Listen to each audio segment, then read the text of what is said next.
It was a miserable day for the Minnesota Vikings with J.J. McCarthy going out for the season. Can the Vikings come back from this? We'll discuss on a Thursday edition of Locked On NFL.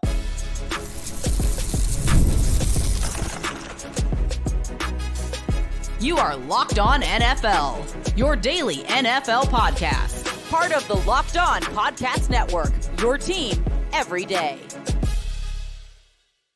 Welcome in, football fans, to a Thursday edition of the Locked On NFL podcast. I'm one of your hosts, Tyler Rowland, local expert for Locked On Titans, here with my co-host, Alex Clancy, local expert for Locked On Cardinals.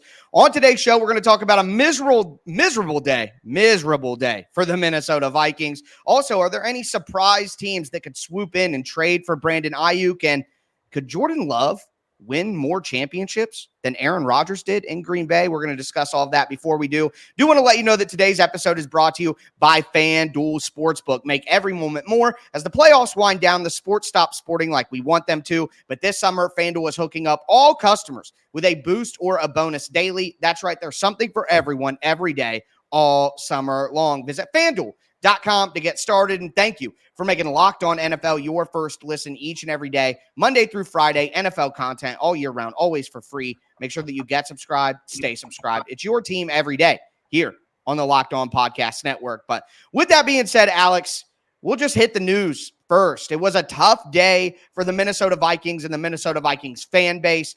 Two bad pieces of news. One, their rookie quarterback, J.J. McCarthy, their first-round pick, will be out for the season with a torn meniscus. He was set to have knee surgery on Thursday. The reports were saying that it could go one of two ways. Either it could, get a little trim and then he'd be back, or it'd have to be a full repair. And it looks like it is a full repair, knocking him out for an entire season. And also, just to add salt in the wound, Jordan Addison, the star wide receiver going into his second year, left on a cart at practice. Now, we don't have an update on Jordan Addison at this time. It could just be a minor injury that he comes back from. Of course, it could go the other way as well. But just a miserable day for the Minnesota Vikings. And Alex, we've been talking throughout this offseason.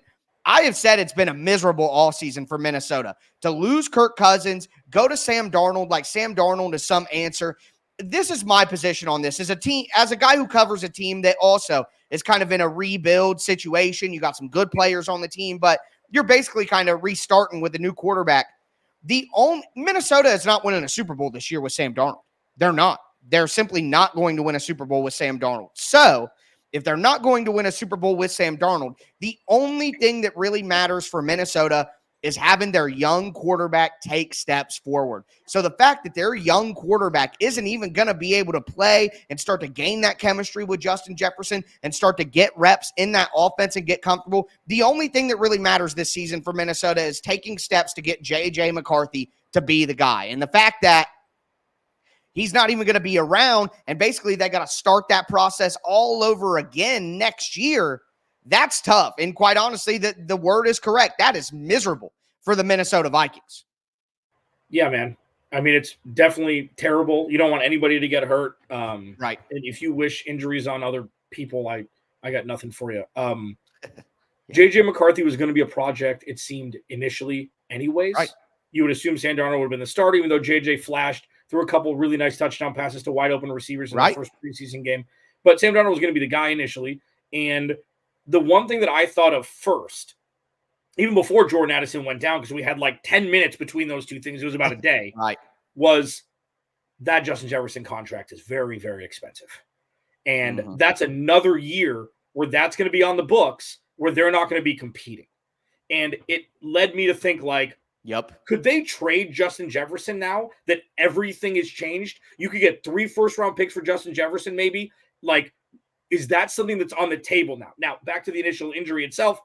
Luckily, with modern science and stuff, he'll be ready for training camp next year. Like, for sure. This isn't an ACL. Meniscus is still very serious, and he's going to miss the year. But, the road to recovery is never more simple than it is now, which is good. You feel bad for him. But it's terrible. And then Jordan Addison, who had a boatload of touchdowns last year, was a fantasy darling, especially in Dynasty, won the Biletnikoff Award before transferring to USC. For those that forget, I think it was at Pittsburgh where he was at before USC. He comes in as going to be the great, Robin to that is Justin Jefferson now. And to your point, they've got like 3 good players on that team now out of the 22. Like TJ Hawkinson is going to miss time. Like, is this a sign? 4 minute, not a sign, because I don't believe like karmic and things like that. If you are Kwesi over there, would you think about hitting the reset button? Well, see, the thing is, it's not just 1 year. It's basically 2 now, because you needed J.J. McCarthy to go through his rookie season, learn how to be a pro, get reps eventually at some point during the season, gain that chemistry with Justin Jefferson, gain that chemistry in the offense in general. And so now it's 2 years worth of time that may be wasted, because he's not going to get any of that this year. And then next year, he'll basically be a rookie all over again. And are you winning a Super Bowl with rookie J.J. McCarthy? You're probably not. So to your point, this is basically 2 years of the Justin Jefferson contract where you're not going to be a contender and you don't really have hope that you're getting closer to it. So at maximum, the next time the Minnesota Vikings can be a true Super Bowl contender is 3 seasons from now. Not this year, not next year, but the year after that. And at that point, Justin Jefferson is 3 years older. Yep. And I'm with you. I think that if it were a worse knee injury that may, have a chance of costing him next year or a part of next year or whatever, then they may consider that. But with it being meniscus, and again, things could always go wrong, but it's not like, an Achilles pop or, a patella tendon rupture. And it's not like week 7 of the regular season where he's guaranteed to miss a large chunk next year. Right. 100%. So, I mean, at the end of the day, there is no path for this season for the Vikings that isn't pointless. Either they're really bad with Sam Darnold, and it's like, should we take a quarterback again now if there's a better quarterback because we're one of the worst bottom 3 teams in the league? Like, we're really bad. If they're in the middle, then they're in the middle and they don't get a very good draft pick and, it was all for naught. And if they're good, then Sam Darnold, why did you just waste your first-round pick on a quarterback in J.J. McCarthy if Sam Darnold is better anyway? Like, there is no path this year for Minnesota to have, like, a season that makes their fans feel good about the future. There's no path. Yeah. No, there isn't. And the interesting part, just to compound that, there are going to be 4 DBs on Justin Jefferson every play. Yeah. Like, they don't have... Especially if Addison is hurt long-term. Yeah, you don't have the Dalvin Cook effect where you have multiple levels at this point. It's not what it once was. Like, once they moved off from Kirk Cousins, they made the firm decision that they're going to pay Justin Jefferson and not Kirk Cousins. And that was the beginning. And it's like, all right, you're just going to sit on your hands and then, draft in the low teens and just draft quarterback. It's like, it doesn't make any sense. And then now Justin Jefferson, T.J. Hawkins is out for whatever, the first handful of weeks, I think, recovering from his injury from last year. Justin Jefferson isn't Iron Man when it comes to playing. He's probably going to miss 2 weeks like he does every year. So it's like, why not? No, let me ask you this. Would it benefit? Could you get a fan base behind trading Justin Jefferson and starting over? No. If the draft capital works and all that stuff. There's no whether it would be the right decision or not, their fan base would not accept that after just paying him, finally thinking that they have him locked down and then to immediately do it. I don't think there's any way that they can do it. And one thing before we pivot, for fans out there and anybody, the only thing that is guaranteed once a player gets paid is that player is going to be making that money. Who pays it to him is completely off the rails. So just because your favorite team gives your favorite player a contract, that means diddly squat compared to if that player will be on said team for the entirety or even a chunk of that contract. Yep. No guarantees. As they say, NFL stands for not for long. But will be interesting to see how it plays out in Minnesota now. Has to be a big blow for their fan base. But with that being said, we got to talk about this Brandon Aiyuk situation. Once again, are there any underrated teams that haven't really been discussed that could maybe come in and take Brandon Aiyuk from the San Francisco 49ers? We're going to discuss that, plus how good Jordan Love can be. Before we do, though, do want to let you guys know that today's episode is brought to you by BetterHelp.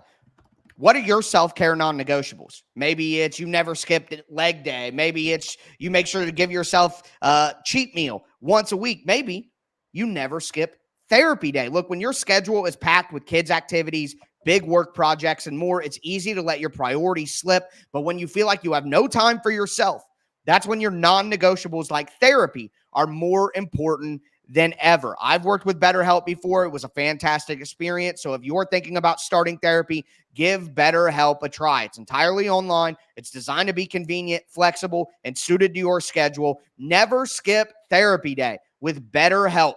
Visit BetterHelp.com/lockedon to get 10% off your first month today. That's BetterHelp, HELP.com/lockedon.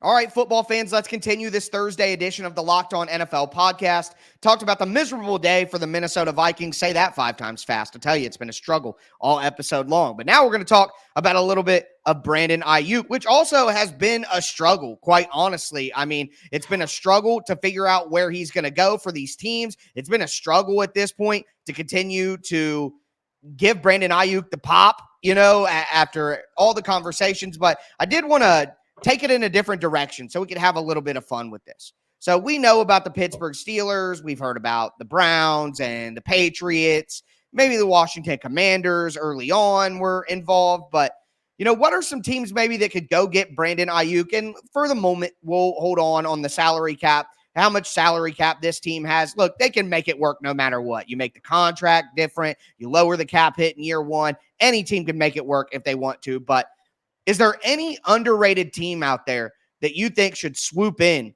and go get Brandon Aiyuk? Yeah. Well, there's 2 now. I know there's one that you're going to say, and I agree 100%. One is Minnesota, because if you want to go the other way and you want to pay him, then you could have the best wide receiving core in the NFL when Jordan Addison comes back. And so with J.J. McCarthy on a rookie deal. Yeah. I mean, and that'd be the swing. But for me, it's Buffalo. And I don't know why Buffalo is not having a conversation. The one thing, like the one direct correlative between Stephon Diggs and Brandon Aiyuk is their immaculate route running ability. And that's something that he would be a plug and play in any offense. That's like a possession receiver. That's like Michael Crabtree at the end of his career. Doesn't matter. Third down, he gets open. It doesn't matter because he was such a good route runner. Brandon Aiyuk's better, but it's that where you can put him in any offense and he'll eat and he'll get open and he'll catch everything. So with Buffalo, I think Buffalo is going to have a rude awakening week 1 if the Cardinals beat them, because that's going to show Keon Coleman. The reports out that he can't separate. The report that was a worry in his scouting report too. Yeah, there's so much. That's why he dropped. Yeah, there's so much pressure on Keon Coleman to produce when it's either Mac Hollins or Khalil Shakir. Shakir. Right there, it's like yes. That's the offense, and then you're going to run the Aaron Hernandez and Rob Gronkowski offense with the 2 tight ends being your 2 best pass catchers. Doesn't make any sense. My surprise one would be Buffalo, and I'm surprised that hasn't even been one little titter about that. Yeah, no, I agree. That is a good fit. I honestly think that's a great point. Buffalo should absolutely be all over that. That would be exactly what they need. They have the pure route runner with speed and the separator. Then you have Keon Coleman, who's your big physical guy who may not be much of a separator, but could be that matchup guy, be that red zone guy to just jump over top of people. It slots their wide receiver group. So, and then you have Khalil Shakir, who could be that guy in the slot and be the short yardage, quick separator guy as well. So I think that would be fantastic. Who do you think it was? The Chiefs. Oh, Jesus. I mean, look, Rashee Rice, we don't know about the suspension. There's some rumors out there it may not come till 2025 because he, may not go through the legal process and be done with that until next season or closer to next season. So that may be the case. But Rashee Rice is pending suspension.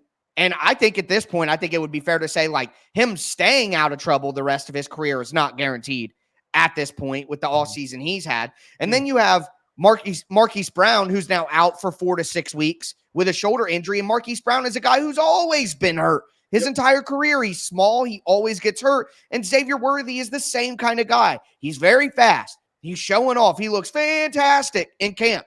But he's a rookie wide receiver who's small, and we saw that one clip of him in training camp where he got pressed 10 yards into the ground, man. I think that Xavier Worthy could make some big plays, but he's not going to be a consistent producer week in and week out this entire season. That's just not the way it's going to go. So if you go get Brandon Aiyuk, not only do you help yourself with a bona fide guaranteed wide receiver, but you also take that away from San Francisco, who you just played in the Super Bowl. So I think that would be now, San Francisco would probably never do that because they can't do that. So with that being said, I do have one other team. But I want to make just one point about the Bills and the Chiefs. Both of those teams have basically, Kansas City did it first. Green Bay has done it recently. We're seeing Minnesota did it a long time ago with Stephon Diggs, but now they're back in that cycle again because Justin Jefferson's so good. But NFL teams are starting to say there are so many. We talked about this like a couple weeks ago.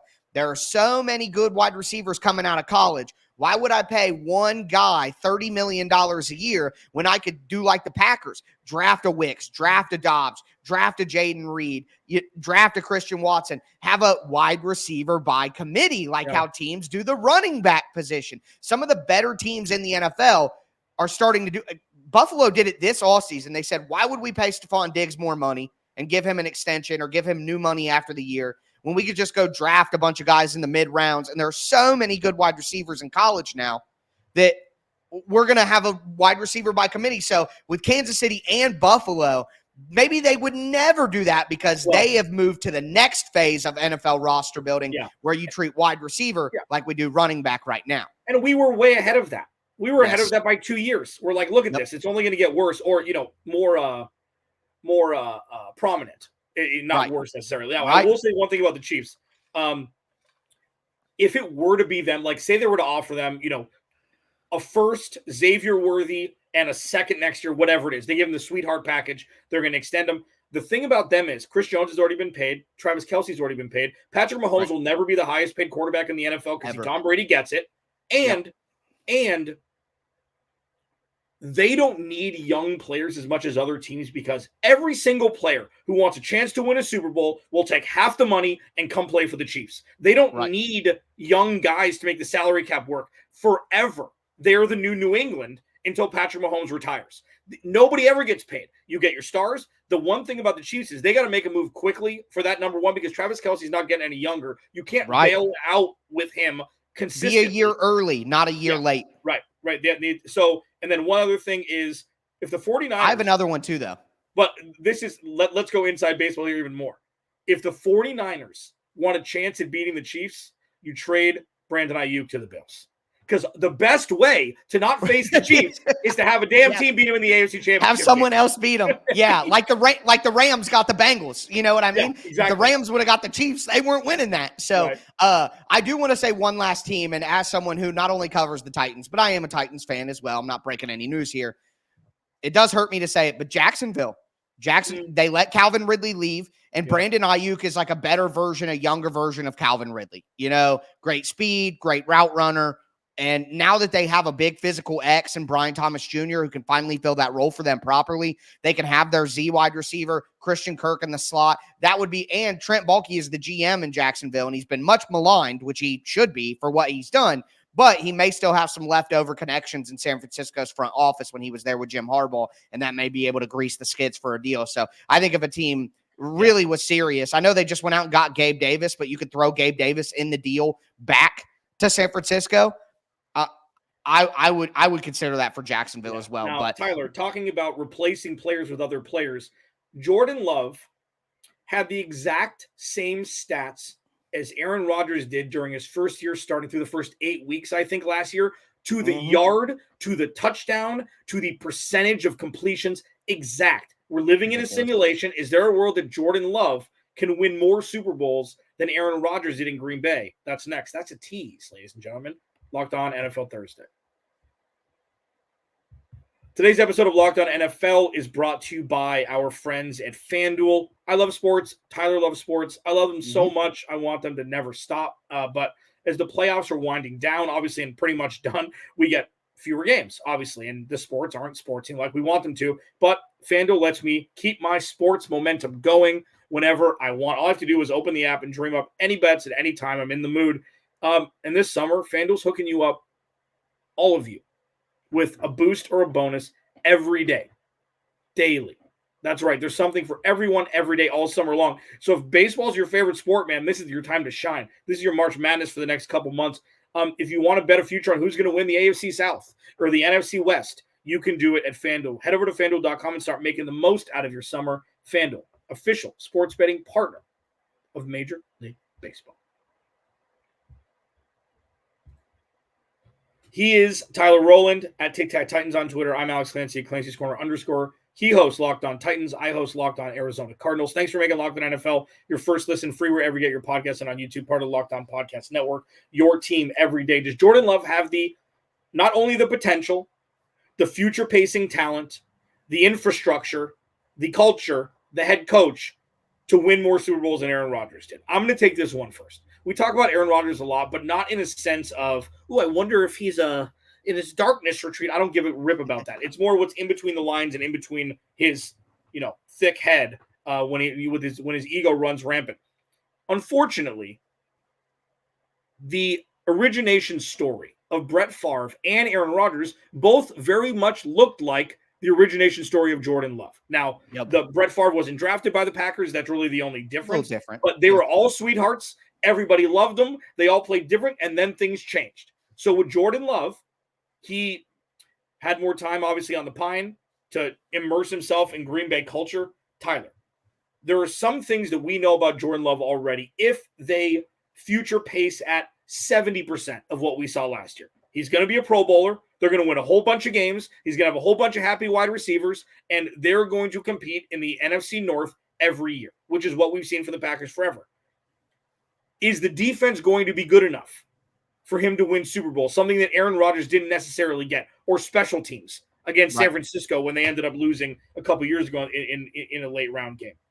I think he 100% has a chance to win more Super Bowls than Aaron Rodgers. The problem is Aaron Rodgers was the Patrick Mahomes or close to it. Patrick Mahomes is the Patrick Mahomes now. So you're going to have the same issue with San Francisco, with any other NFC team that's going to the Super Bowl. It goes through Kansas City. So that's the only real snag. And Jordan Love is sneaky, not young. But I think the wide receivers that nobody knows yet will be guys that they know. I know Luke Musgrave will be a household name. Whatever running backs they have will be household names. It just depends on their drafting and their defense to be able to poise them to win games, late in season that Aaron Rodgers didn't necessarily get. I trust the infrastructure in Green Bay. They've just proven over and over that they get it. They're cutting edge. We were just using them as an example of, hey, look at the new wave in the NFL. You don't want to pay a big wide receiver anymore. They're too expensive. And there are so many good receivers like this. The supply and the demand are off. It doesn't make sense. There's a market inefficiency. And they were one of the first people to the table to recognize it. I just think that it reminds me, and we talked about this right before we went on air here. It reminds me of when Aaron Rodgers won Super Bowls. Look, Donald Driver and Greg Jennings and Jordy Nelson, none of these dudes were the best of the best in their draft class, the most exciting name. That's a combination of mid-round picks. And then you look at the Packers wide receivers right now. You got Christian Watson, who's the second rounder, but he may be the fourth best wide receiver when you have Jaden Reed and Dontavian Wicks and Romeo Doubs, who I talked to Peter Bukowski from Locked On Packers, does a great job there, Locked On Sports Today, all of that. I'm like, why does no one talk about Romeo Doubs? He's the fourth most exciting name, but he might be the best wide receiver in the group. They just have so many good. You mentioned Luke Musgrave. They got a Tucker Kraft there. They just have such a good system. I think Matt LaFleur is a very, very good coach. I really do believe that he is a very good coach. I believe he's still up there in win percentage in NFL history. He's one of the best head coaches in win percentage. They're going to consistently be good. And we've seen in the NFL, going back to the Eli Manning situation, if you're good and you get in the tournament, if you get hot, anything can happen in the NFL. It's single elimination. Anything can happen. The best team doesn't always win in football. It's not, 7-game series like the NBA where you got to prove it over and over. One game, anything can happen. And in those circumstances, I just believe Green Bay is going to get themselves into the tournament enough times with Jordan Love, and they're going to draft and be smart as a franchise that eventually they're going to break through. Now, getting 2 is really where you stamp it and you prove it. I don't know if he can do that, but I certainly do believe that Jordan Love can get a Super Bowl in Green Bay.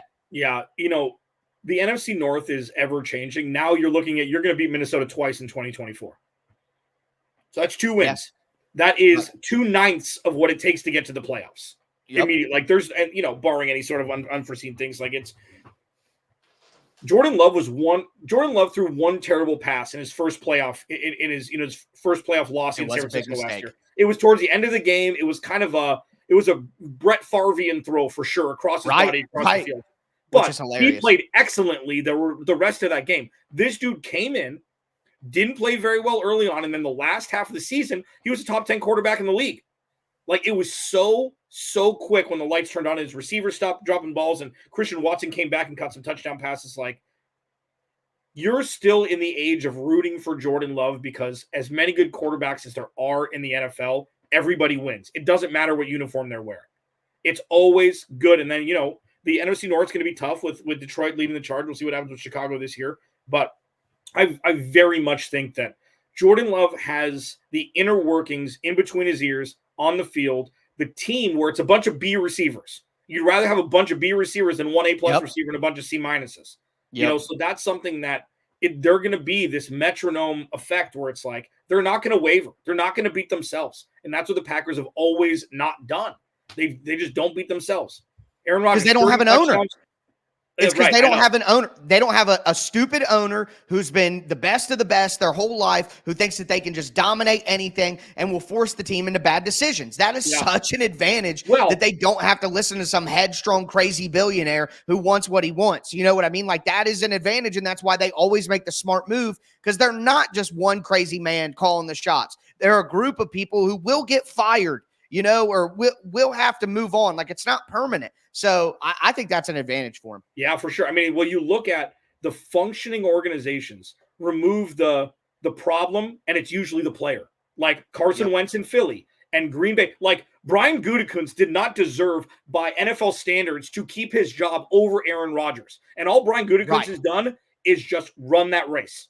Right. Like, who the heck is Brian Gutekunst? If you went to an NFL fan and was like, would you trust Brian Gutekunst, or would you keep Aaron Rodgers after 2 MVPs? Any casual fan, what are you talking about? But the Packers made the right choice. Yeah. It's like the Spurs. It's anything. This is the institution. Do you want to be a part of it? Spurs, it's going to be Cardinals. Bad weather. You're not going to make a lot of money compared to other places. You're going to win a lot of games. You're going to compete every year. You in or you out. And it's Moneyball on steroids, know? Like, for real, the NFL version. But anyway, with that being said, that is going to do it for us today. I am one of your hosts, Tyler Rowland, here with my co-host, Alex Clancy. Make sure that you guys check out Locked On Fantasy Football. Look, it's that time of year. You want to win your fantasy league. You need daily insights. You need the best fantasy draft strategies. Thanks for making Locked On NFL your first listen. But for your second listen, you got to check out Locked On Fantasy Football. The link for the podcast is down in the description. You don't even got to search. So check out Locked On Fantasy Football, part of the Locked On Podcast Network, your team every day. With that being said, as I tell you guys every week, start your weekend early and stay safe out there.